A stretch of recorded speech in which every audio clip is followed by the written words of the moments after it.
What up, guys? Quick video. We're talking about the Pixel 7a and how I feel about this device after using it for a week. So this, look, not a lot of B-roll in here, just straight talking. I got my coffee. It's Saturday morning. We're gonna go in and talk about the Pixel 7a. I've been using this thing since launch day, since the Google I/O event, and I'm gonna give you my opinions on this device. I do have the 5a and the 6a here, just so you can see the difference in what these phones look like, the evolution of the A lineup of phones, and I really hope that Google keeps these phones around. There are rumors that it is going away, but I love these devices.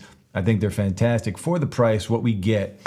But the 7a, what do we get? What do we pay for? What are we getting? And is it worth buying over, say, something like the Pixel 7 or the 7 Pro?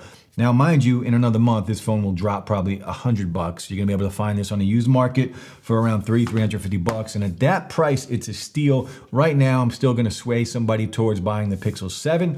That is a little better of a device compared to what we get here on the 7a, but there might be some reasons, maybe the color of the phone, that you might decide to go with the 7a. I do believe the 7a has better colors. We get that Google Store exclusive color, the coral, the blue, we get the white, and the coral and the blue. We don't have those on the Pixel 7. So if color matters, because it is a very similar experience from the 7 and the 7a. The 7 Pro is on a different level, but the 7 and the 7a are very similar, not only in price, but in looks, in size, in 90 hertz refresh rate. The cameras are a little different, but still excellent on both.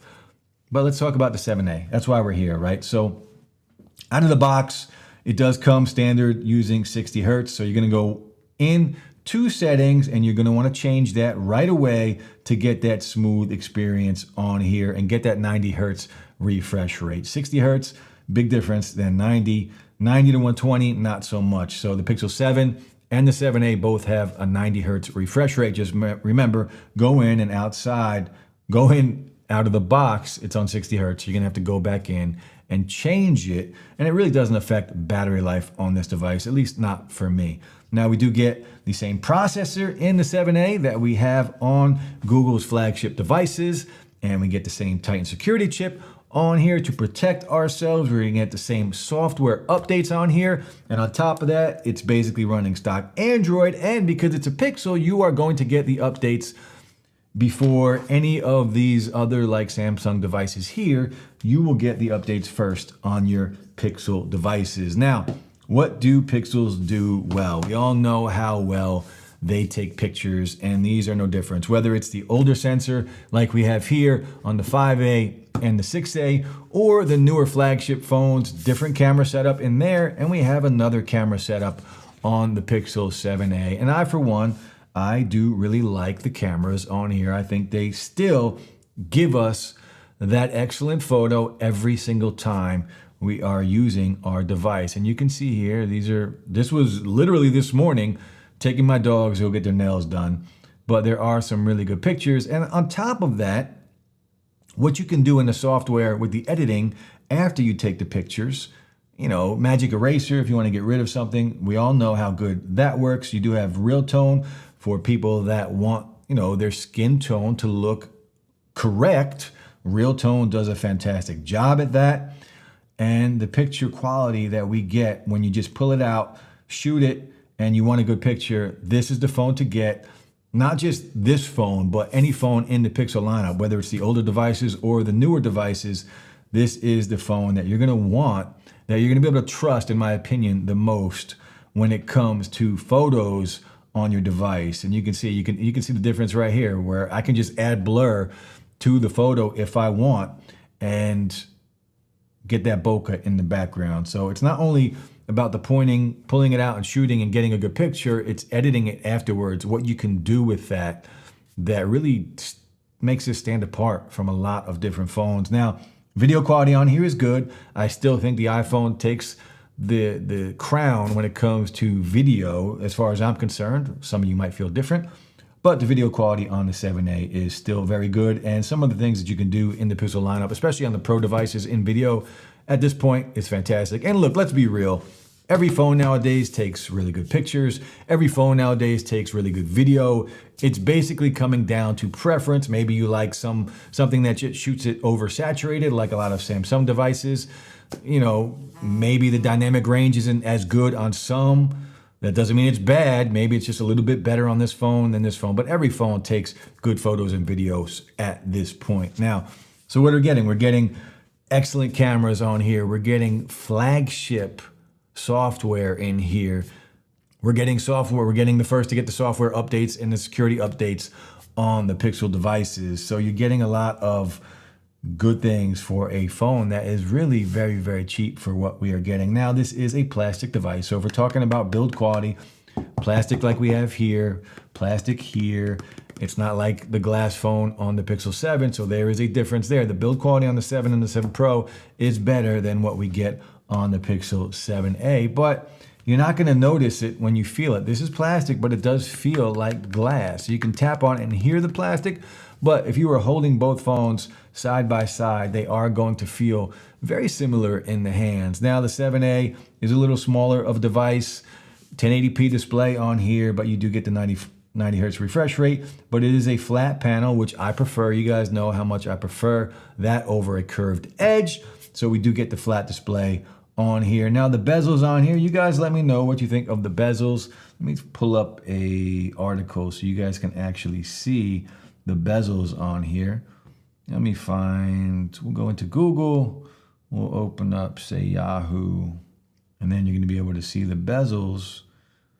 Right here, you can see the bezels on here. So the bezels on here are bigger than what we get on the 7 and the 7 Pro. The 7 is actually very similar, but still bigger. The 7 Pro has some very slim bezels and by far is the best display of the bunch. But you can see the bezels on here.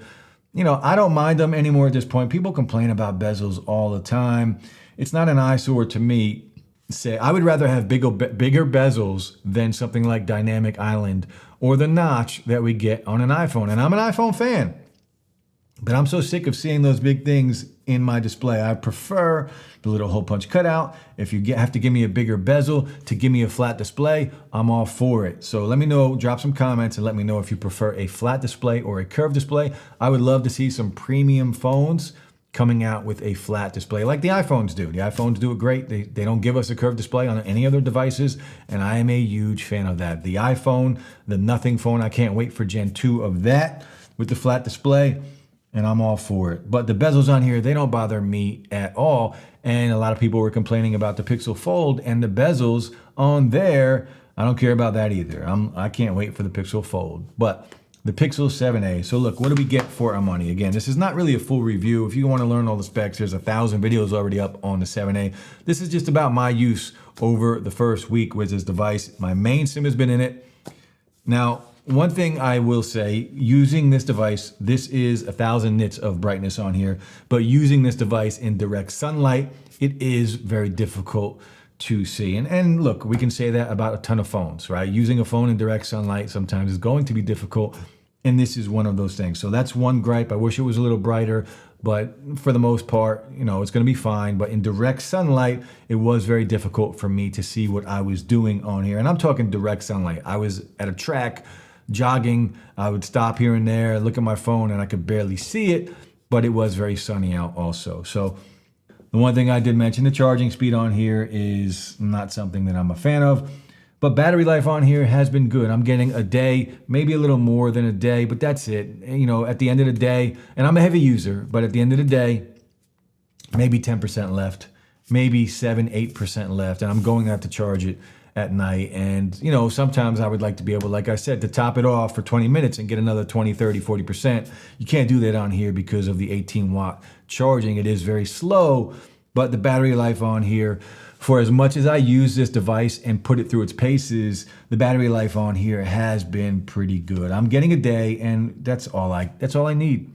It's really all I need. I want it to last a day, and I get that on the Pixel 7a. So look, we're getting good battery life. We are getting a good display. We are getting the Tensor chip, 2nd gen. We are getting the Titan chip. We're getting the fastest updates we can get on an Android device. We're getting excellent photos. We are getting good videos. We're getting it at a good price. There's a lot of good here on this device. The only problem I have with just saying, go out and buy this phone right now because it's a beast, is because the Pixel 7. The Pixel 7 for basically the same price is a better device. So that's where I would sway you. Now, if I shoot another video in a month, I'm gonna tell you to get this phone because in another month, this phone will be around 300 bucks used. And there are a ton of places you can get mint condition used. And I guarantee you this phone in a month will be around $350 bucks. And that is a steal for a device like this. Now the speakers on here are good, not great. I feel like I wish the speakers were a little louder when watching content on here. You can hear it here if I turn up the volume.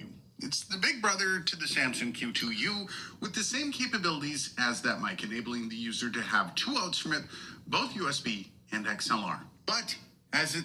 Speakers on here are no issue. Now, I'm a little different case when it comes to watching content on here. If I'm at my job, because I have a lot of loud equipment, a lot of things that are very, very noisy. So it does get hard for me to hear pretty much anything when I'm at my shop. But speakers on here are good, not great. They're not as good as what we get on the 7 Pro, but they're not supposed to be that good either. But they are still capable enough for, I think, just about anyone. Now, the one thing on here, gaming, the Tensor chip never really blew me away as far as gaming on a phone. Can you game on here like gaming? Sure, you can, but there are better phones out there for gaming, in my opinion, when it comes to, well, this device. Now, the one thing, this does get very hot for me. It does get very warm when I am charging it.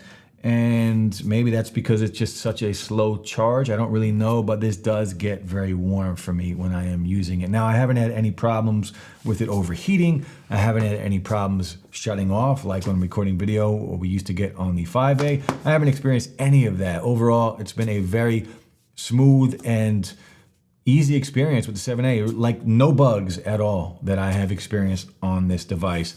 Now, the fingerprint sensor on here, a lot of people don't like it. I've seen videos where people had issues with it. I think it's fine. I don't have any issues with it. It works for me pretty much every single time, as you can see here. And I don't have more than one finger registered on here. It is just my one thumb that is registered on here. And you can see I don't even have my left thumb on here. It doesn't even work with my left thumb, but the right thumb, every time it works. So do it again, right thumb, do it again, left thumb, twice, doesn't work, right thumb, instantly. And we also do have, I do have Face ID. It's not Face ID, but it is Face Unlock. And I do like Face Unlock on here. Again, a lot of people are saying it's trash, but for me, it does what it's supposed to. You guys can see how quick that is opening, and I don't have any issues with it. My 1 week of using this device just reminds me all the time that I don't need to spend $1,000 or $1,200 on a device anymore, because you can get a flagship phone basically for half the price. But that's it, guys. 1 week of the Pixel 7a. If you have this device, let me know. Drop some comments if you're thinking about getting it. If you want to see me compare this to a different device, let me know. Drop some comments. Hit that like, drop a sub. I'll be back soon. Peace, and get some Wawa coffee right here.